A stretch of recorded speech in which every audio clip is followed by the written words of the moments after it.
Alright, next game is loading. We're going up into Frost LE, which stands for Ladder Edition. It is game number 2 between JayPower and FeaR in Group D of the Dutch StarCraft League, round of 32. And it is a, like I said, best of 3. JayPower is up by 1 game. You can see that on the scoreboard right now. And Jeroen, how about you introduce the players? In the top right of Frost, we have the Red Pros from Team Esports Club Visualize, about to be eliminated from the tournament if he loses this game. It is FeaR up against the Blue Protoss on match point. From Team mYi, he's JayPower, the Afortos. and you might think, as a viewer, that Jeroen just slipped up and kind of gave away the ending of this match. No. But he couldn't have, because both he and I do not know how this series will end. We don't know the results. We get the replays unnamed, and we always get them in pairs of 3, even if there's only 2 games in a match. So we don't know the result of this game. We are just as curious as you are, the viewers. Mm-hmm. So Frost is an interesting second pick. I'm not sure who would have vetoed or who would have caused the vetoes to go out like this. The thing about Frost is that it's quite big. So going for proxy 2 gates or cannon rushes is pretty much out of the question. It caters really well to Stargate play. And I know that JayPower likes playing Stargate, but about FeaR, I'm not so certain. So we'll really have to see how both of these players will play with their respective styles. Mm-hmm. So far, as usual, it is a completely identical build for both players. Yeah, that's quite common in this stage of the game, to be honest. Mm-hmm. The real divergence starts when either player does or does not build a similar build. What they both do, also quite common in PvP. But yeah, I'm pretty interested to see that FeaR is actually the first one to go scout, whereas JayPower, I'm sorry, it's the colors are the other way around. JayPower is currently the blue player, being the first one to scout, and FeaR playing blindly for so far, which is an interesting decision on a massive map like this, where you really want to see what your opponent is doing. So yeah, both gas is actually being occupied here by FeaR, so he's going to go for a quick 1-base tech build, and JayPower seems to be doing the same. Mm-hmm. Meanwhile, I'm just showing the viewers all these interesting features of the map, like the Lyode.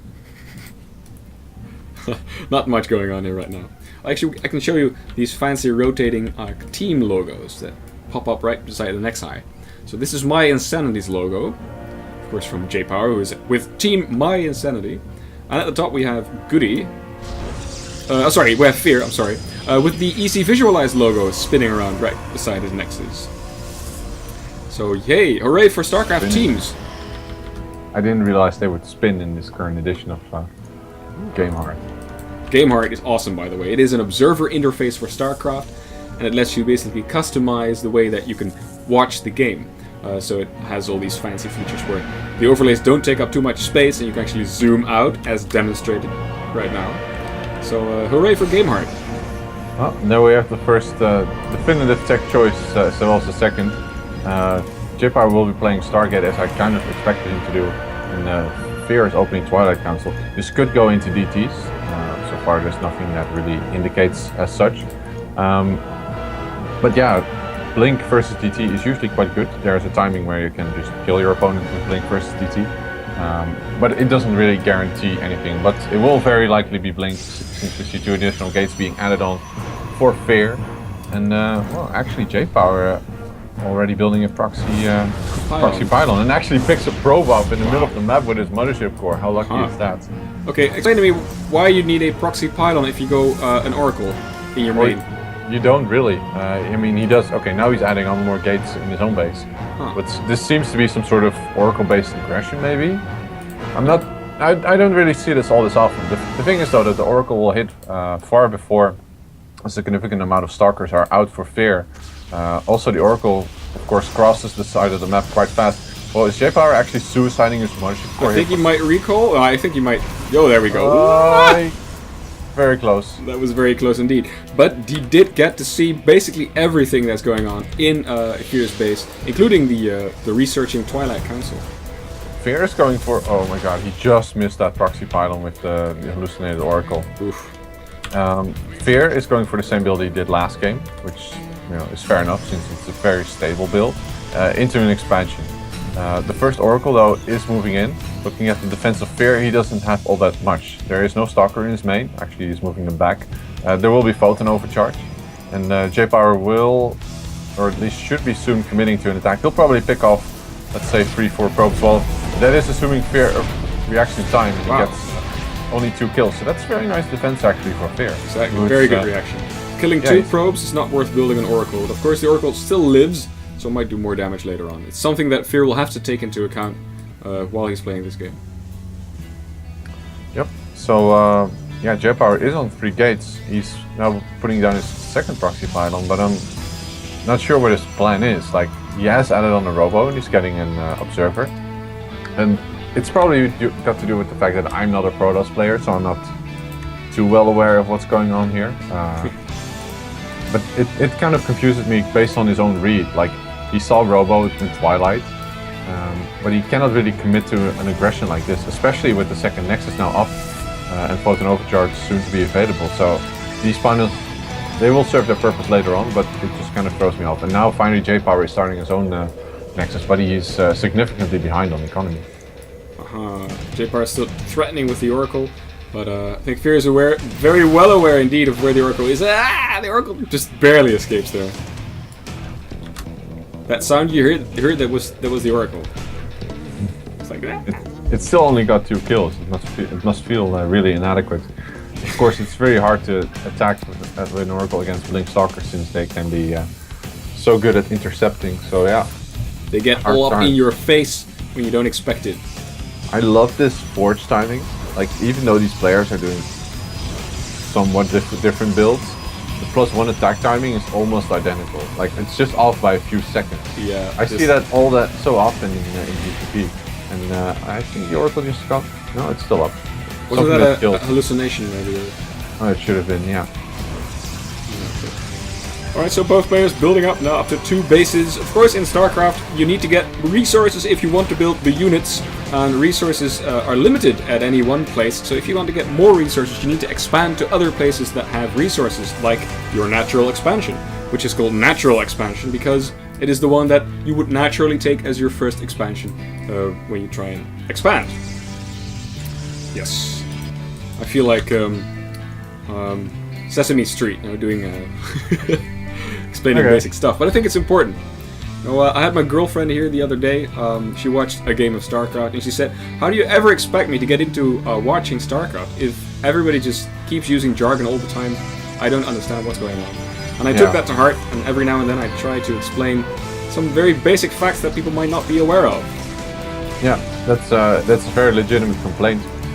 So I have to commend you for actually trying to do something about it.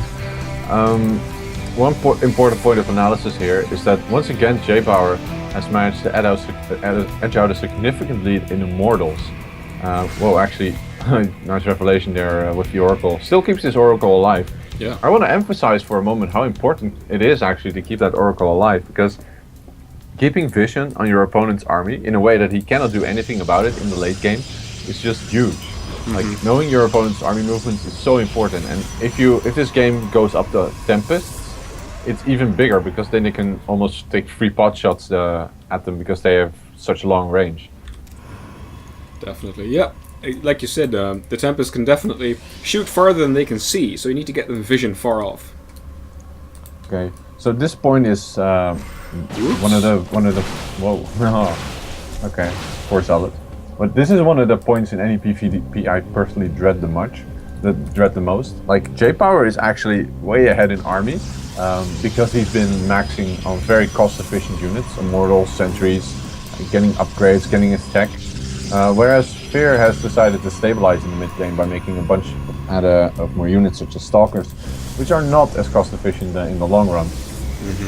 So right now we're both sitting at 2 players, trying to gain, get the most out of their composition and their tech, and perhaps going towards a 3rd base. I do expect that both of them will be making a 3rd base rather soon. But yeah, no significant moves are really coming out from either player. Like, they've got a lot of gates, they're both prepared to defend and attack, and yeah, there we go. But we have the 3rd for JayPower underway. Yep, so it's either attack or defend or expand what you need to be doing in StarCraft. So FeaR is choosing to attack, whereas JayPower is going to expand and defend. Yeah, the composition for JayPower, like, Immortals are really good. Like, the only thing they are not good against are air units, obviously, and mass charge slots.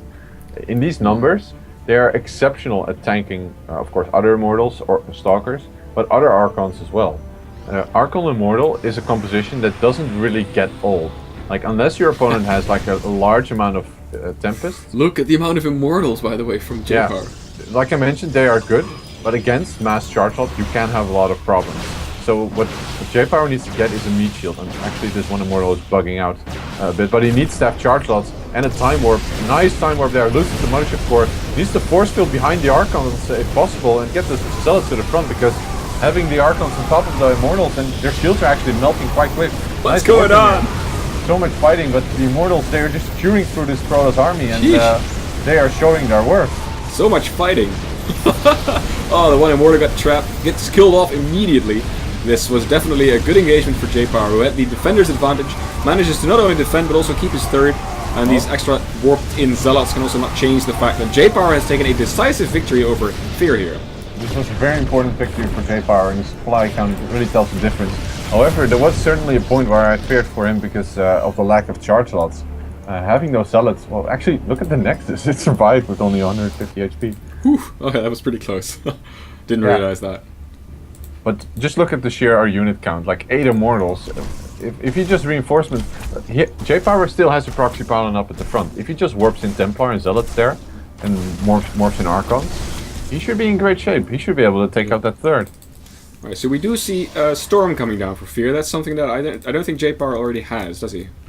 No, but Storm usually isn't all that good against Protoss. Nah. Like, they're just too beefy units to actually kill with all the splash damage.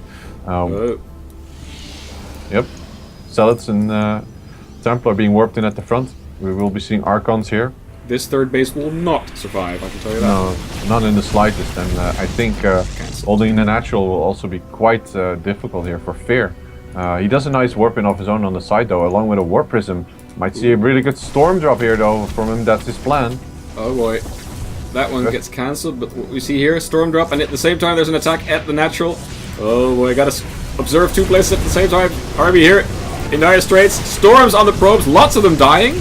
But will it blend? I was gonna say, will it matter?